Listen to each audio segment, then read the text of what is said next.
የይሁዳ ዕጣ ፈንታ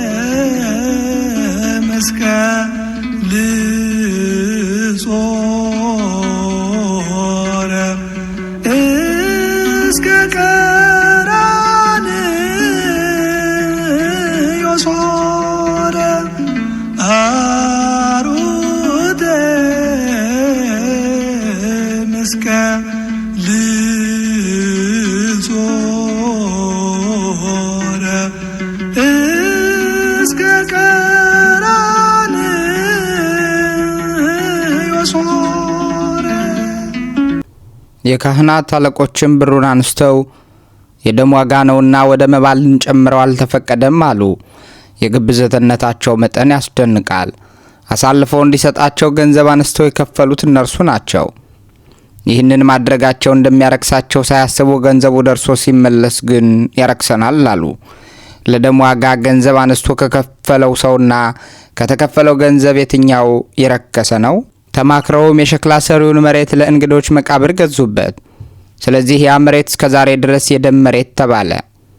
በዚያን ጊዜ በነቢዩ በኤርምያስ የተባለው ከእስራኤል ልጆችም አንዳንዶቹ የገመቱትን የተገመተውን ዋጋ 30 ብር ያዙ። ጌታም እንዳዘዘኝ ስለ ሸክላ ሰሪ መሬት ሰጡት የሚል ተፈጸመ። ይህንን በነቢዩ ኤርምያስ የተነገረ ትንቢት የተናገረው ነቢዩ ዘካርያስ ነው የሚል ሐሳብ በአንዳንድ የትርጉም ሊቃውንት ዘንድ ተጽፎ የምናገኝ ሲሆን በወንጌሉ ኤርምያስ የተባለው በጸሐፊ በተርጓሚ በቅጂ ስህተት ነው የሚል ማብራሪያም ሰጥ ይታያል። እርግጥ ነው በነቢዩ ዘካርያስ ከዚህ ጋር የሚቀራረብ ቃል የተናገረ ቢሆንም ይህ የትንቢት ቃል ግን በግልጽ ተጽፎ የሚገኘው ከ81 መጻሕፍት አንዱ በሆነው ተረፈ ኤርምያስ በተሰኘው መጽሐፍ ላይ ነው። በእኛ ቤተ ክርስቲያን ያለው የዚህ መጽሐፍ ቅጂ ሌሎች ጋር ካለው ባለ አንድ ምዕራፍ መጽሐፍ የሚመልጡ ምዕራፎች ያሉት ሲሆን ቤተ ክርስቲያናችን ለመጨረሻ ጊዜ ባሳተመችው ህትም ላይ ግን ተረፈ ኤርምያስን ከሌሎች ሀገራት ትርጉም ጋር አንድ የሚያደርገውን ምዕራፍ ብቻ አካትታ አስቀድሞ የተረፈ ኤርምያስ ተከታይ የነበሩትን ምዕራፎች ለብቻ ተረፈ ባሮክ በሚል አካትታቸዋለች። ይሁንና ተረፈ ባሮክ በተባለው ቅጂ ላይም ትንቢቱ በኤርምያስ አንደበት መነገሩን በማመልከት የሚጀምር ስለሆነ መሰረታዊ ለውጥ አያመጣም። ከቅዱስ ጄሮም ይህን ትንቢት በተረጎመበት ስፍራ ላይ በኢትዮጵያ ቤተክርስቲያን ቀኖና ተካትቶ የሚገኘውን ይህን የኤርምያስ ትንቢት አስመልክቶ ፍንጭ ጽፏል። በቅርቡ ከናዝራውያን ወገኖች መካከል የሆነ አንድ ዕብራዊ ሰው አንዲት ትንሽ የዕብራይስጥ መጽሐፍ አምጥቶልኝ አንብቤ ነበር። ይህ መጽሐፍ የነቢዩ ኤርምያስ መጽሐፍ ሲሆን ይህ ትንቢትም ቃል በቃል ተጽፎበታል። ጥናት ማድረግ ቢያስፈልገንም ቅዱስ ጄሮም ያገኘው የዕብራይስጥ መጽሐፍ ግን የኢትዮጵያ ቤተክርስቲያን የተረፈ ኤርምያስ ቅጂ ምንጭ ሊሆን እንደሚችል ለመገመት አያዳግትም። ስለ መሬቱ መገዛትና ስለ ይሁዳ አሟሟት ከወንጌሉ በተጨማሪ ቅዱስ ጴጥሮስም ትንቢት አጣቅሶ ሲናገር እናገኘዋለን። ከእኛ ጋር ተቆጥሮ ነበር፣ ለዚህም አገልግሎት ታድሎ ነበርና ይህም ሰው በአመጽ ዋጋ መሬት ገዛ፣ በኢየሩሳሌም ለሚኖሩ ሁሉ ታወቀ። ስለዚህም ያ መሬት በቋንቋቸው አኬልዳማ ተብሎ ተጠራ፣ እርሱም የደም መሬት ማለት ነው። በመዝሙር መጽሐፍ መኖሪያው ምድረ በዳ ትሁን፣ የሚኖርባትም አይኑር፣ ሹመቱንም ሌላ ሰው ይውሰዳት ተብሎ ተጽፏልና። ወንጌላዊው ማቴዎስ ይሁዳ የወረወረውን ብር አንስተው መሬቱን እንደገዙ ሲናገር፣ ቅዱስ ጴጥሮስ ደግሞ ይህም ሰው የአመጽ ዋጋ መሬት ገዛ ብሎ ገዢውን ይሁዳ ያደርገዋል።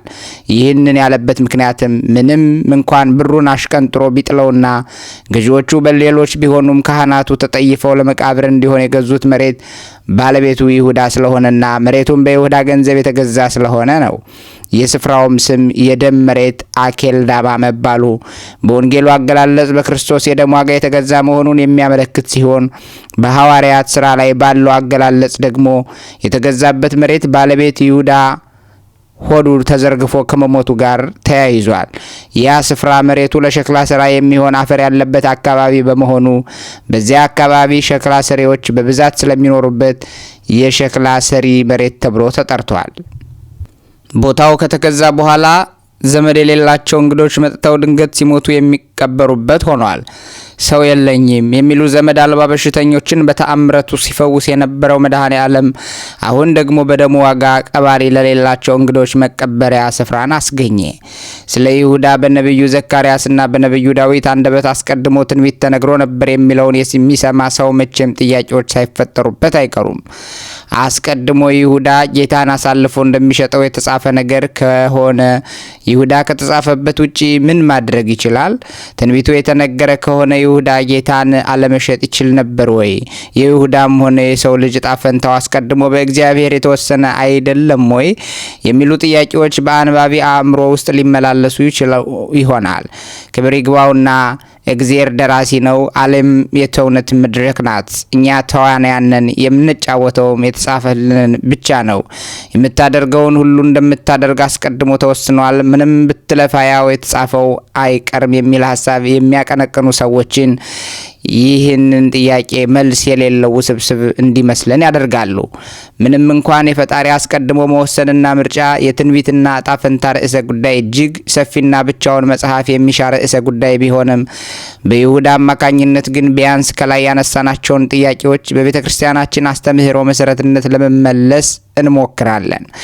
በመጀመሪያ ለይተን ልናውቀው የሚገባን አስቀድሞ ማወቅና አስቀድሞ መወሰን የተለያዩ ነገሮች መሆናቸውን ነው። በእርግጥም እግዚአብሔር ለወደፊት የሚሆነውን ነገር አስቀድሞ ያውቃል። አዳምን ከመፍጠሩ በፊት አዳም እንደሚበድል ያውቃል። ቅድመ ይፍጥሮ ለአዳም የአእምሮ ግብሮ ዓለም ሳይፈጥር በፊት በአሁኗ ቅጽበት እየሆነ ስላለው ነገር እስከ ዕለተ ምጽአቱ ያለውን ነገር የሚጸድቅ የሚኮንነውን ክፉውን በጎውን እግዚአብሔር አስቀድሞ ያውቃል። ሁሉን አስቀድሞ ያውቃል ማለት ግን አስቀድሞ ያወቀው ነገር እንዲሆን ይወስናል ማለት አይደለም። እግዚአብሔር ሁሉን ነገር አስቀድሞ ከወሰነ ለሰው ልጆች አድርግና አታድርግ የሚል ሕግና ትእዛዝን መስጠት አያስፈልገውም ነበር። እንደዚያ ቢሆን ሕግጋትን መስጠቱም ልጅ ላይ በርን ቆልፎ ከቤት አትውጣ እንደማለት ያለ ትርጉም የለሽ ይሆናል። አንዳንዶች እንደሚሉት እርሱ የጻፈልንን ብቻ የምንኖርና በራሳችን የመወሰን መብት የሌለን አምላካዊ ድርሰት ተዋንያን ሆነን ከሆነ ምንም ኃጢአት ብንሰራ መቀጣት፣ ምንም አይነት ጽድቅ ብንሰራ መሸለም የለብንም ማለት ነው። ምክንያቱም በተጫወተው ገጸ ባህሪ ወንጀል የሚታሰር፣ በተጫወተው ገጸ ባህሪ ደግነት የሚሸለም ተዋናይ የለም። ስለዚህ የእግዚአብሔር ሁሉን አዋቂነት የሰው ልጅን ነጻ ፈቃድ የሚነካና በሰው ልጅ ላይ የሚወስን አይደለም። ስለዚህ አስቀድሞ በማወቅና አስቀድሞ በመወሰን መካከል የትርጉም ልዩነት አለ። ይህንን ብቻ ለማሳየት ጥቂት ምሳሌዎችን እንጠቀም። አንድ ሰው ከአንድ ሐኪም ዘንድ ቀርቦ ሲመረመር ሐኪሙ የሕክምና ትምህርቱ የሰጠውን ጥበብ ተጠቅሞ ልክ የዛሬ ወር አንድ ዓይንህ ይጠፋል ብሎ ነገረው። ይህ ህመምተኛም ሐኪሙ አስቀድሞ እንደተናገረው ልክ በአንድ ወሩ ዓይኑ ጠፋ። በእርግጥ ይህ ሰው ዓይኑ የጠፋው ሐኪሙ ይጠፋል ስላለው ነውን? ሐኪሙንስ አንተ ነህ ዓይኑን ያጠፋው ብለን ልንከስሰው እንችላለን? አንችልም። ባይሆን የሰውየውን ዓይን በመጥፋቱ የሐኪሙን አዋቂነት እናደንቃለን። ሐኪሙ እንዳለው ያ ሰው ዓይኑ ባይጠፋ ደግሞ አላዋቂነቱን አስበን እንዘብትበታለን እንጂ ለዓይኑ መጥፋትም አለመጥፋትም ሐኪሙን መንስኤ አድርገን አናቀርበውም። ሌላ ምሳሌ፣ አንድ ሰው ከፍ ካለ ህንፃ ላይ ሆኖ ቁልቁል የሚመላለሱትን የመኪኖች እንቅስቃሴ ቢመለከትና ሁለት መኪኖች በአንድ ህንፃ የተለያየ አቅጣጫ ሳይተያዩ ሲመጡ አይቶ እነዚህ መኪናዎች ሊጋጩ ነው እያለ ቢጮህና እንዳለውም ከሰከንዶች በኋላ መኪኖቹ ቢጋጩ መኪኖቹን ያጋጫቸው አንተ ነህ ተብሎ ሊወቀስ አይችልም። ያለበት ከፍታ ሁለቱንም መኪኖች ያሉበትን ሁኔታ ለማየት የሚያስችል ስለሆነ ተናገረ እንጂ ለመኪኖቹ መጋጨት ያደረገው አስተዋጽኦ የለም። አስቀድሞ በማወቅና አስቀድሞ በመወሰን መካከል ልዩነት አለ። እግዚአብሔር ሁሉን ነገር ከመሆኑ አስቀድሞ ያውቀዋል ማለት አስቀድሞ ይወስናል ማለት አይደለም። ነገሮችም የሚሆኑት እግዚአብሔር አስቀድሞ ስላወቃቸው ሳይሆን በተቃራኒው እርሱ ያወቃቸው ስለሚሆኑ ነው። እግዚአብሔር ስለወደፊቱ ያለው ዕውቀት እኛ ስላለፈው ታሪክ የዓይን ምስክሮች ሆነን እንደምናውቀው ያለ ነው። በአንድ የቆየ የእግር ኳስ ውድድር ላይ ተመልካች የነበረ ሰው በዚያን ዕለት የእገሌ ቡድን አሸንፎ የእገሌ ቡድን ተሸነፈ ብሎ ቢተርክ ታሪኩ ያለፈ እስከሆነ ድረስ አንተ ስላልክ ነው ይሄ ቡድን የተሸነፈው የሚለው ሰው የለም። የለም። እኛ ባለፈው ነገር ላይ የምንናገረው ስላየን እንደሆነ ከጊዜ መለኪያ ውጭ የሆነው ፈጣሪም ስለመጪው ክንውን የሚያውቀው የሚሆነውን ስላየ ነው እንጂ እንዲሆን ወስኖ ወይም ያ ነገር እንዲሆን አስገድዶም አይደለም። ስለ ይሁዳ አሳልፎ እንደሚሰጠው ፈጣሪ አስቀድሞ ማወቁም ይሁዳ እንዲሸጠው አስቀድሞ የመደበው ሰው ሆኖ ሳይሆን አስቀድሞ ያወቀው ስለሚሸጠው ነው። ይህንን ካልን አስቀድሞ የተነገሩ ትንቢቶችስ እንዴት ይታያሉ ወደሚለው ርዕሰ ጉዳይ እንምጣ። በመጀመሪያ ትንቢትም እንደ መንስኤ ሳይሆን እንደ ውጤት ካልተረዳ ነው ነገሩን ለመረዳት እንቸገራለን። ትንቢቶች የሚነገሩት ነገሮች ስለሚሆኑ ነው እንጂ ነገሮች የሚሆኑት ትንቢት ስለተነገረ አይደለም። ትንቢቱም ይሆናል እንጂ ይሁን ተብሎ የሚነገር አይደለም። በመጽሐፍ ቅዱስ ትንቢቱ ይፈጸም ዘንድ ይህ ሆነ ተብሎ የተጻፉት ቃላት ሁሉም የተጻፉት ትንቢቱ እንደተፈጸመ ከተረጋገጠ በኋላ ነው እንጂ ትንቢቱ እስከሚፈጸምባት እስከ መጨረሻዋ ቅጽበት ድረስ ትንቢቱ የተነገረበት ሰው ትንቢቱን የመለወጥ እድል አለው። እግዚአብሔርም የተናገርኩት ከሚጠፋ ብሎ የሰዎችን የመዳን እድል የሚዘጋ ጨካኝ አይደለም። ስለ ሰው ልጅ መጥፋትና መዳን የሚነገሩ ትንቢቶችም እንደ ሁኔታው ሊፈጸሙ የሚችሉ ትንቢቶች ናቸው እንጂ እንደ ሰማይና ምድር ማለፍ የማይለወጡ ትንቢቶች አይደሉም። ለይሁዳ አስቀድሞ የተነገሩበት ትንቢቶች ቢኖሩም ጌታችን የይሁዳን ክፋት አውቆ በተደጋጋሚ ነገሩ ከመሆኑ በፊት ከመንገዱ እንዲመለስ በብዙ መንገድ አስጠንቅቆት ነበር። አሳልፎ ለሚሰጠኝ ለዚያ ሰው ባልተወለደ ይሻለው ነበር ብሎ አስጠንቅቆታል። እስከ መጨረሻዋ ምሽት ድረስ ፍቅሩን ሳያጎድል ከሐዋርያቱ ሳይለይ ለይሁዳ ብቻ በሚገባው ቋንቋ ከክፉ መንገዱ እንዲመለስ አሳስቦታል። ከአይሁድ ተዋውሎ የመጣው ይሁዳ መሆኑን እያወቀ በደቀ መዛሙርቱ ፊት ሳያጋልጠው ከእናንተ አንዱ አሳልፎ ይሰጠኛል ብሎ ተናግሮ ለይሁዳ መዳን ሲል ምንም የማያውቁት ደቀ መዛሙርቱን እኔ እሆንን እስከ ማለት ደርሰው እንዲደነግጡ አድርጓቸዋል። ይሁዳ ግን ከዚህ ሁሉ ማስጠንቀቂያም በኋላ ሊመለስ አልወደደም።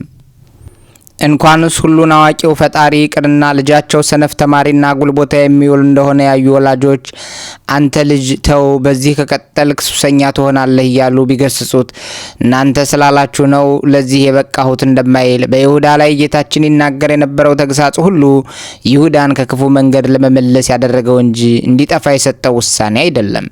ምንም እንኳን ትንቢቶች ቢነገሩም ይሁዳ እስከተመለሰ ድረስ እግዚአብሔር የኃጥኡን መመለስ ይወድዳልና ስለማይወድቅ ፍቅሩ ሲል ትንቢቶቹን ይሽራቸው ነበር።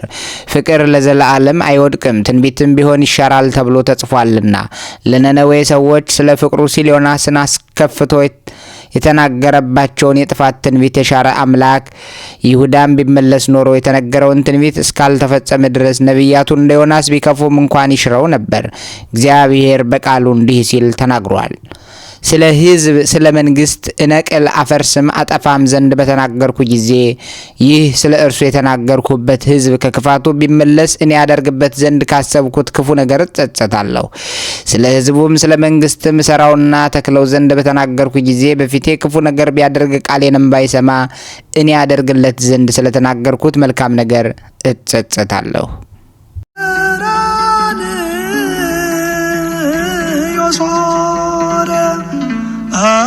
አሩደ መስቀል